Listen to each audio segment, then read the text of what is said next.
मज़ारे कायद वो तारीखी मकाम, कायदे आज़म मोहम्मद अली जिन्ना, जिनके साथ जिस तरह से लोग पाकिस्तान बनाने की तहरीक में शामिल थे, आज इमरान खान के साथ पाकिस्तान बचाने की तहरीक में शामिल हैं।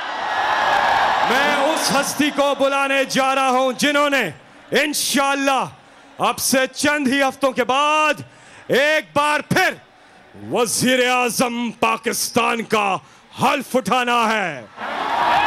तैयार हो कराची? मैं यहां से कहूंगा, आपने वहां से रिपीट करना है, मेरे साथ मिलके बुलाना है। पाकिस्तान की आन है आप, पाकिस्तान की शान है आप, पाकिस्तान की जान है आप, पाकिस्तान की पूरी दुनिया में पहचान है आप,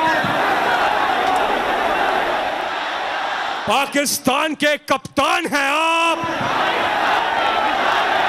पाकिस्तान के खान हैं आप। इमरान